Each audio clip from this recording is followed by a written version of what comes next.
Docteur Dieudonné Somba, je vous permets de manière exceptionnelle de revenir sur l'actualité autour de la célébration de l'anniversaire du président de la République.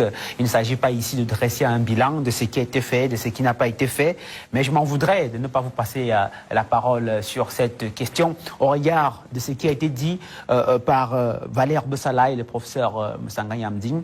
Le président de la République, 89 ans aujourd'hui, a atteint l'âge de la sagesse. D'ailleurs, le président Laurent Gbagbo le dit dans son livre « Libre pour la vérité et la justice », il déclare que Paul Biya est un sage panafricaniste qui mérite qu'on ouvre des écoles pour enseigner sa sagesse aux jeunes Africains. D'abord, les deux problématiques sont liées. La problématique de l'Assemblée nationale et celle de l'âge du Biya sont directement liées, articulées. En matière de pouvoir, vous avez deux options. Soit vous voulez mettre beaucoup de temps au pouvoir et vieillir au pouvoir, auquel cas vous gérez par des... La procuration. C'est-à-dire vous déléguez le pouvoir. Par haute instruction. Non, vous déléguez le pouvoir. C'est-à-dire vous ne pouvez pas gérer directement le pouvoir quand vous voulez mettre longtemps au pouvoir. Le problème du billet est là. Les régions. C'est-à-dire, non seulement les gens, mais même au niveau du gouvernement. De ses collaborateurs. C'est-à-dire, ce n'est pas normal de vouloir mettre 40 ans au pouvoir et en même temps de vouloir gérer directement le pouvoir. Parce que ce moment-là, on s'use. Et la conséquence de ça, c'est quoi? C'est que lorsqu'on s'affaiblit, parce qu'on est déjà âgé, c'est l'entourage immédiat qui gère le pouvoir à votre place, en votre nom. Le problème du Cameroun, c'est que l'âge du chef de l'État ne lui permet plus d'être très opérationnel. Parce qu'il est déjà trop âgé. 89 ans, quelle que soit la santé, quelle que soit la force, vous n'êtes plus à l'optimum. Vous n'êtes même plus à 25% de vos capacités. C'est physiologique. Conséquence, les gens qui sont autour de vous en profitent pour vous faire... pour mener leur agenda, mais en votre nom. C'est la situation qu'on vit aujourd'hui.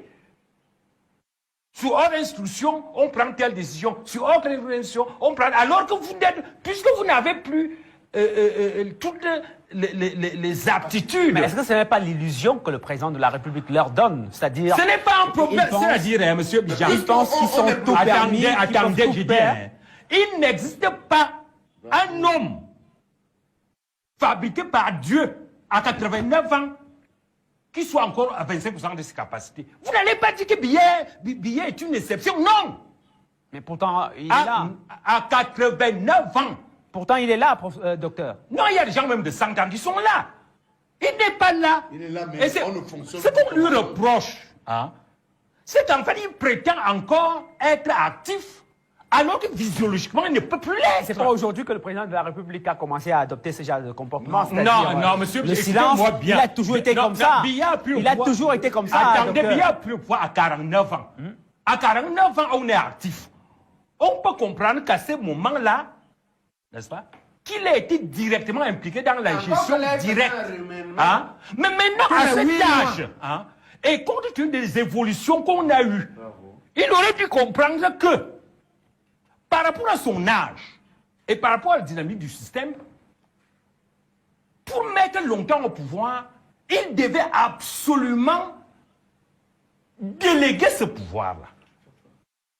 Il devait le déléguer au niveau du gouvernement central au Premier ministre.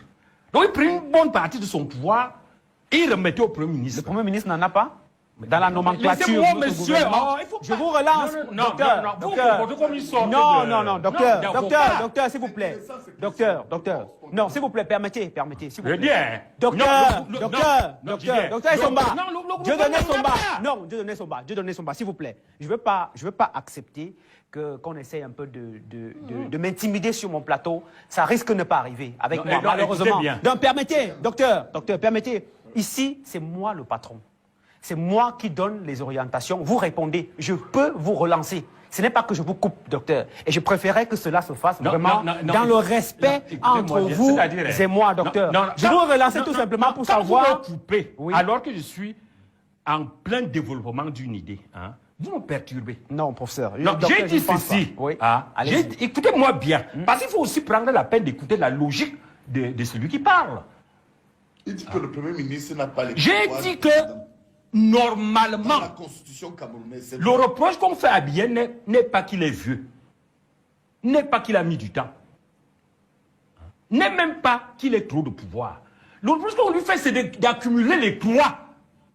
Ça veut dire que, quand il avait pris le pouvoir, il était normal qu'il concentre le pouvoir parce qu'il avait l'âge.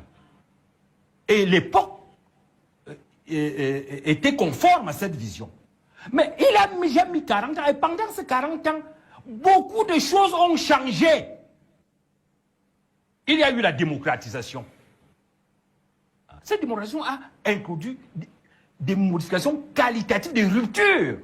Or, ils n'ont pas intégré ça.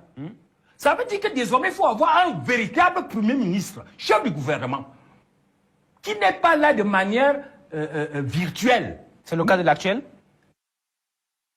Ensuite, au niveau central, une bonne partie du pouvoir... Vous ne répondez pas à ma question. Non, ce n'est évidemment, Oui, on c'est sait le très cas de bien que ce l'actuel. n'est pas ça. On a vu des hautes instructions où, constitutionnellement, je vais vous aider parce que je suis politologue. Lorsque vous prenez les articles 10 et 11 et 12 de la Constitution, sur les pouvoirs du Premier ministre, l'article 12, vous allez vous rendre compte que la Constitution camerounaise, je parle en tant que professeur de droit et de sciences politiques, ne permet pas, y compris au président de la République, d'instruire directement les ministres. Donc à partir de là, il veut vous montrer constitutionnellement que, parce que là vous avez raison Bruno Bidja, il faut illustrer, lui l'économie, je suis politologue, on a vu des collaborateurs du chef de l'État instruire les ministres sur les cas de la Covid-Gate, sur les cas des marchés publics. Je vous dis que même le président Paul Biya, que nous avons connu, et qui est très légaliste, jamais, jusqu'à une certaine année, même après 40 ans, vous n'allez voir le président Paul Biya instruire directement les ministres. La passerelle, c'est le chef du gouvernement, conformément à l'article 12 de la Constitution. Il faut que je vous le dise. Donc, il est en train de vous dire que, constitutionnellement, il y a des violations barbares et sauvages de la Constitution. Voilà ce que je voulais dire. Donc oui, le Premier ministre qui nous écoute, je vous dis la main sur le cœur, qui est un monsieur sérieux et des constitutionnels nous écoutent, tout le monde sait que ce principe, ce sacro-saint principe constitutionnel, 40 ans après du moins, ces 3-4 dernières années, a été violé par un certain collaborateur du chef de l'État. D'accord. Bon, je dis donc Vous que citez. le professeur Moussara Niamding vient, disons, de renforcer mon argumentaire. Oui, C'est ce même qu'il ça que voulait. je veux. À côté docteur. donc de ça, c'est-à-dire la délégation du pouvoir au sommet de l'État, on aurait dû avoir la délégation du pouvoir au niveau des régions. Parce que c'est le chef du gouvernement qui s'adresse au beaucoup de ministre. pôles de décision autonomes. Le chef de l'État, c'est limitant à l'encadrement stratégique du Cameroun. Au lieu de ça, qu'est-ce qu'on fait? On ne fait que concentrer le pouvoir au palais entre les mains de quelqu'un qui est de plus en plus vieux et de plus en plus incapable du point de vue physiologique. Regardez dans nos campagnes, quand on dit que quelqu'un a 80 ans, la majorité traîne avec 90 ans, même en URSS, qui était un gouvernement de vieillards. On n'a pas connu ça. Vous voulez nous faire quoi? Le spectacle qu'on a vu lors de la CAN, c'est un beau spectacle.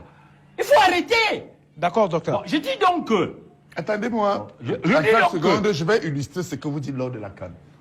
Constitutionnellement, il y a ce qu'on on appelle la revue des troupes. C'est un sacro-saint principe qui